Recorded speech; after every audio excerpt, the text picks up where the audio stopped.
Welcome again to a new session of SSC PYQ series. इस series में हम लोग पीवाईक्यू का क्वेश्चन सॉल्व कर रहे थे। ठीक है, तो आज भी बगैर टाइम को बर्बाद किए हुए डायरेक्ट क्वेश्चन की तरफ बढ़ते हैं। ठीक है, क्योंकि आपको पता है कि एग्जाम में काफी कम समय बच रहा है।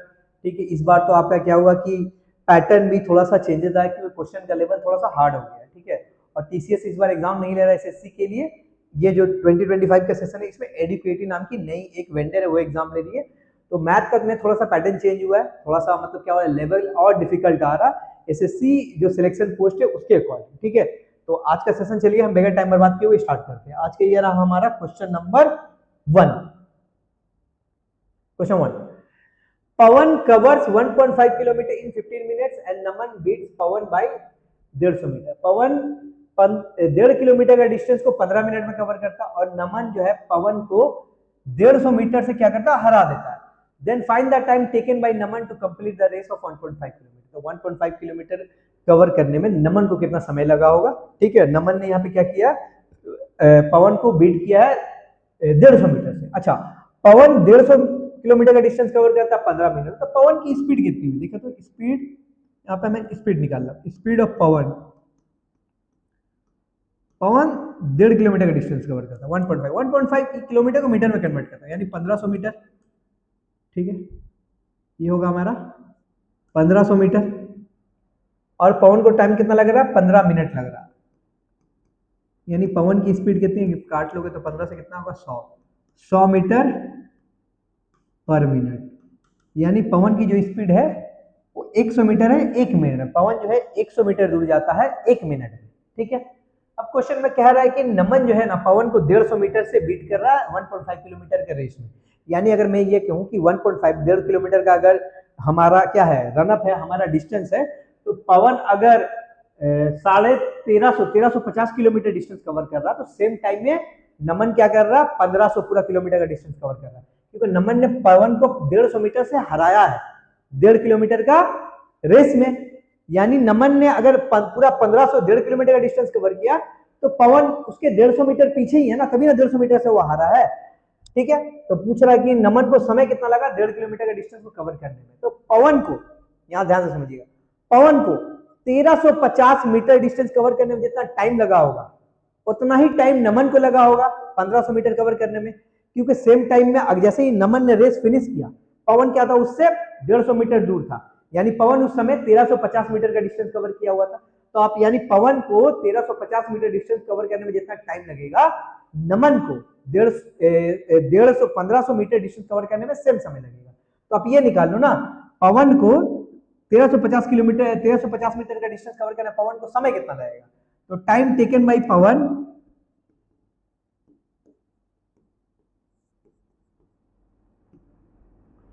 टू कवर 1350 मीटर, तो टाइम कितना, टाइम का formula distance divided by speed. Pawan की स्पीड कितनी, 100 मीटर पर मिनट है, तो कर लोगे तो कितना आएगा, 13.5 minute.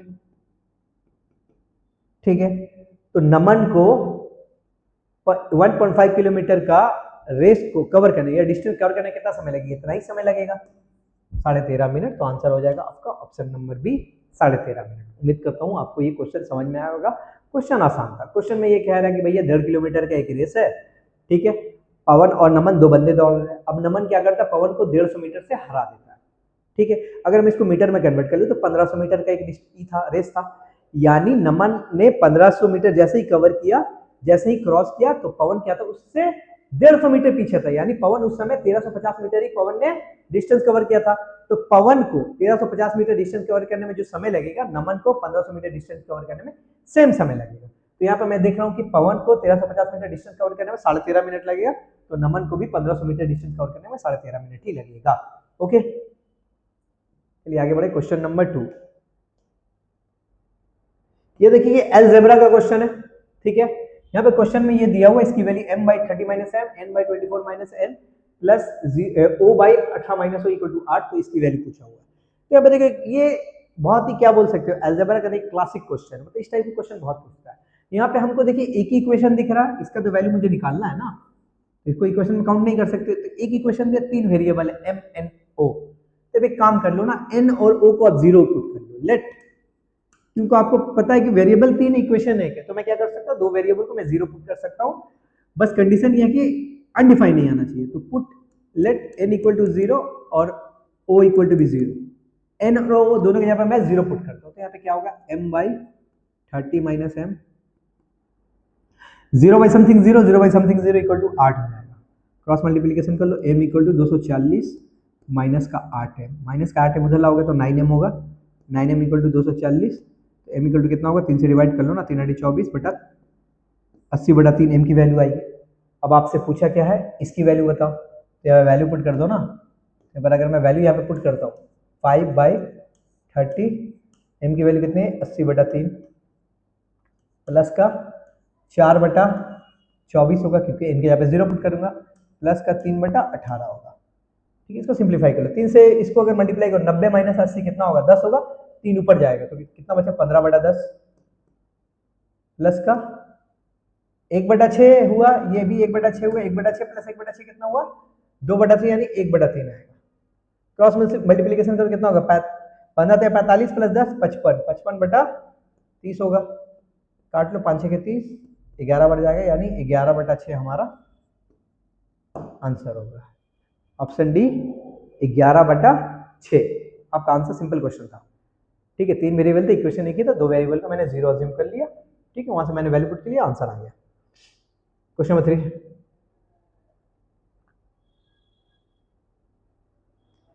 Eight A gaming arcade, एक गेम पार्लर था, होता है ना मॉल वगैरह में गेमिंग एरिया होता है, गेम पार्लर होता है, तो गेमिंग आर्केड में all game tokens cost the same, जो भी आप गेम खेलोगे ना हर गेम का क्या है आपका जो टोकन कॉस्ट है, मतलब गेम खेलने के लिए आपको पैसे देने पड़ते हैं, तो जो भी अमाउंट होगा ना सब गेम का सेम है। And there is an additional entry fee of 200 रुपये, और साथ ही साथ क्या है उस गेमिंग एरिया में एंटर करने की एंट्री फीस ही क्या है आपका 200, मतलब पहले तो आपको 200 रुपये देना पड़ेगा एंट्री करने के लिए, उसके बाद आप जो गेम खेलोगे हर गेम का क्या है आपको सेम प्राइस पे करना पड़ेगा amount. Virat played 10 games, Virat ने 10 गेम खेला और विराट ने टोटल 1000 रुपये विराट का खर्चा हुआ। ठीक है, विराट का टोटल खर्चा कितना हुआ 1000 हुआ। अच्छा, इस 1000 रुपये में आप ध्यान से देखो, पहले क्या बोला गेमिंग पार्लर में घुसने के ही एंट्री के लिए ही 200 रुपये देना पड़ेगा, तो 1000 को ऐसे ब्रेक कर लो ना, 200 प्लस 800 यानी 200 तो ये एंट्री फीस ही होगा 1000 में, और ये 800 क्या हुआ विराट ने गेम्स खेलने के पैसे दिए हुए, यानी गेम खेलने के विराट ने कितने पैसे दिए 800 रुपये खर्चा किया, 200 रुपये तो एंट्री फीस है। कह रहा है क्वेश्चन कि विराट ने 10 गेम खेला और हर गेम का जो कॉस्ट जो है ना, हर गेम का जो टोकन कॉस्ट है सेम है, तो कॉस्ट ऑफ 1 गेम कितना होगा बताओ यहां से, टोकन कॉस्ट ऑफ 1 गेम, एक गेम खेलने के कितने पैसे देना पड़ेगा, तो 800 को 10 से डिवाइड कर लो, यानी एक गेम का कॉस्ट 80 रुपये है। ठीक है, अब क्या कह रहा है हमसे, how much would Virat have to pay if he played 16 game, अगर विराट 16 गेम खेला होता तो उसको कितने टोटल क्या उसको टोटल कितना पे करना पड़ता, तो विराट को टोटल कितना पे करना पड़ता, तो एक गेम खेलने के 80 रुपये देने पड़ेंगे, तो 16 गेम के कितने होंगे 16 इंटू 80। ठीक है, प्लस क्या 200 रुपये एंट्री फीस भी देना पड़ता, 16 ठीक कितना होता है 128 प्लस 200, 1280 में 200 तो 1480 रुपीज आपका आंसर हो जाएगा, ऑप्शन नंबर डी। ठीक है, एक गेम खेलने के लिए आपको 80 देना पड़ेगा, तो 16 गेम खेलने के लिए 16 इंटू 80, और साथ ही साथ 200 रुपये एंट्री फीस भी देना पड़ेगा, यानी 1480 रुपया पे करना पड़ेगा अगर 16 गेम कोई खेल रहा है तो।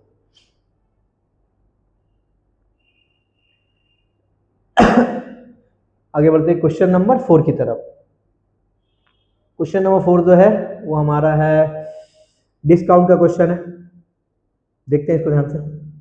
अ person bought an air conditioner at 15% discount on the mark price, एक आदमी ने एक एयर कंडीशनर खरीदा 15% डिस्काउंट पर। ठीक है, मार्क प्राइस पे 15% को डिस्काउंट मिला है। If he had not got discount, अगर उसको कोई डिस्काउंट नहीं मिलता, क्या हो रहा शुरू में बोल रहा है कि 15% डिस्काउंट पर उसने खरीदा है, अब कह रहा है कि अगर कोई डिस्काउंट नहीं मिलता, अगर कोई डिस्काउंट नहीं मिलेगा तो कितने पे खरीदेगा, मार्क प्राइस पर ही खरीदेगा। अगर मैं आपको कोई डिस्काउंट नहीं दे रहा हूं, मान लीजिए कि एक आर्टिकल है, एक मोबाइल है, मोबाइल का एमआरपी जो है, ठीक है, मोबाइल का एमआरपी जो है 10,000 रुपये, अगर मैं आपको कोई डिस्काउंट नहीं दूंगा तो 10,000 में ही आपको खरीदना पड़ेगा। ठीक है, तो वही कह रहा कि उस पर्सन ने एयर कंडीशनर को 15% डिस्काउंट में खरीदा था, अगर कोई डिस्काउंट नहीं मिलता he would have to pay rupees 2250 मोर। अगर उसको कोई डिस्काउंट नहीं मिलता तो 2250 रुपया और ज्यादा पे करना पड़ता, ठीक है। अच्छा, अगर डिस्काउंट मिलता तो क्या होता, 2250 रुपया नहीं पे करना पड़ता। लेकिन क्वेश्चन में बोला कि नहीं, डिस्काउंट तो मिला है, ठीक, 15% का डिस्काउंट मिला है। तो 15% का डिस्काउंट नहीं मिलता तो उसको 2250 रुपये पे करना पड़ता, ठीक है। तो मैं कह सकता हूं कि 15% का मतलब ही होगा, मार्क प्राइस का 15% का मतलब ही होगा 2250 रुपये, क्योंकि ये 15% अगर उसको नहीं मिल रहा तो 2250 रुपये एक्स्ट्रा देना पड़ रहा, ठीक। तो यहाँ से एक काम कर लो ना, ये निकाल लो, एमपी निकाल लो, मार्क प्राइस, क्योंकि ये मार्क प्राइस का 15% 2250 है, ठीक है।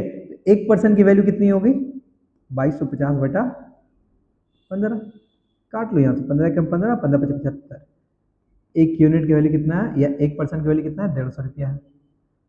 तो मार्क प्राइस यानी 100% की वैल्यू कितनी है, तो मार्क प्राइस 100% ही कंसिडर करूंगा मैं, 1500 इंटू 100, 15,000 रुपया मार्क प्राइस है, ठीक है। अब क्या कह रहा है question, find the cost price at which the person bought the air conditioner. तो वो कॉस्ट प्राइस बताओ जिस पे पर्सन ने उस एयर कंडीशनर को खरीदा है। तो पर्सन ने एयर कंडीशनर को कितने पे खरीदा, कितने रुपए में खरीदा, तो पर्सन ने एयर कंडीशनर को 15% डिस्काउंट पे खरीदा।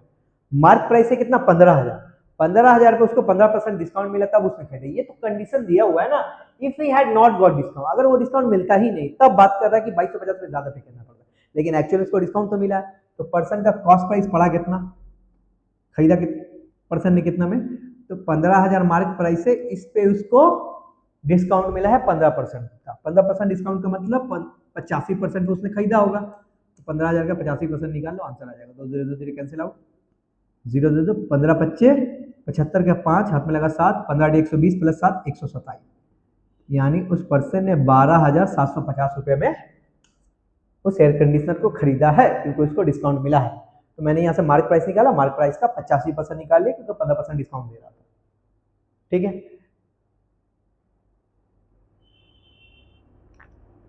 चलिए आगे बढ़ते हैं। आज का हमारा जो लास्ट क्वेश्चन है, question number 5। Arun can do 9/11 part of A work in 18 days. Arun नाम का एक पर्सन है, वो 9/11 पार्ट ऑफ वर्क को करता है, ठीक है। उसको करने में कितना समय लगता है, 18 दिन लगता है। तो पूरे काम को करने में उसको कितना दिन लगेगा, पूरा काम को हम क्या करते हैं, हमेशा 1 यूनिट कंसीडर किया जाता है। तो 9/11 पार्ट को करने में 18 दिन लगता है, तो काट लो ना, 9 दूनी 18, तो 1 यूनिट काम को करने में कितना समय लगेगा, क्रॉस मल्टीप्लीकेशन कर दो, इधर मुझे लेफ्ट साइड में 1 चाहिए, तो 11 दूना 22, यानी अरुण को टोटल 22 दिन लगता है अगर अरुण पूरा काम अकेले करे तो, okay. He completed 62.5% of that work. अब अरुण ने क्या किया, 2.5% काम को अकेले कर लिया। अच्छा देखिए, 62.5% का फ्रैक्शन वैल्यू होता है 5/8, ठीक है। अरुण अकेले अगर काम करेगा तो 22 दिन में काम निपटा देगा। अब कह रहा है कि अरुण ने नहीं, सिर्फ अरुण ने 62.5% ही काम किया। 62.5% का मतलब क्या होता है, 5/8 होता है, यानी अरुण ने सिर्फ 5/8 ही यूनिट काम किया, 5/8 यूनिट काम किया। तो देखिए 5/8 का मतलब क्या होता है, टोटल काम अगर 8 है तो उसमें से अरुण ने सिर्फ 5 यूनिट किया, तो रिमेनिंग काम बचा कितना, 8 में से 5 घटा दो, यानी बचा 3/8। तो इस 3/8 यूनिट काम को किया किसने होगा, तो 3/8 यूनिट काम को भोला ने किया है, और भोला को 33 दिन लगे हैं इस काम को करने में। तो 3/8 यूनिट काम को करने में भोला को कितना दिन लगा है, 33 डेज। ये हमारा, ये अरुण का डेटा है, ये भोला के बारे में बात हो रहा है। तो भोला 3/8 यूनिट काम कर रहा है 33 डेज में, 3 से काट लो ना 11, 1 यूनिट काम को करने में भोला को कितना समय लगा होगा, 88 दिन। यानी भोला अगर अकेले काम करेगा तो पूरे काम को करने में भोला को 88 दिन लगेगा। सिमिलरली अरुण अकेले करेगा तो अरुण को 22 दिन लगेगा। तो आप देख लो यहाँ से टोटल वर्क निकाल लो, अरुण किसी काम को 22 दिन में करता है, भोला उसी काम को 88 दिन में करता है, ठीक है। तो यहाँ से टोटल वर्क निकाल लो, दोनों कैल्सियम ले लो, 22 और 88 कैल्सियम 88 ही होगा, ये हमारा टोटल वर्क हुआ। यहाँ से इफिशियंसी निकालो, तो अरुण की इफिशियंसी कितनी होगी, 88 को 22 से डिवाइड करो 4, और भोला की इफिशियंसी 1 होगी। यानी अरुण 1 दिन में 4 यूनिट काम करेगा, भोला 1 दिन में 1 यूनिट काम करेगा, ठीक है। अब कह रहा है वर्किंग टुगेदर, अगर दोनों साथ मिलकर काम करें तो they will complete 5/11 part of the same working. दोनों अगर साथ मिलकर काम करें तो टोटल काम का 5/11 पार्ट करने में दोनों को समय कितना लगेगा। तो टाइम का फार्मूला होता है वर्क डिवाइडेड बाई इफिशियंसी। अब दोनों मिलकर काम करें तो दोनों की इफिशियंसी कितनी होगी, कंबाइंड 4 + 1 5 होगी। अब दोनों कितना काम कर रहे हैं, टोटल वर्क कितना 88 है, इसका 5/11 पार्ट ही काम कर रहे हैं, तो 5/11 निकालो कितना होगा, 11 11 8 188, यानी 11 8 88 8 5 40, यानी दोनों मिलकर 40 यूनिट ही काम दोनों को करना। तो इस 40 यूनिट काम को करने में दोनों को समय कितना लगेगा, 5 8 40, यानी 8 दिन ही लगेंगे। दोनों को 8 दिन ही लगेंगे अगर दोनों ने 5/11 पार्ट काम को मिलकर करेंगे तो। ठीक है,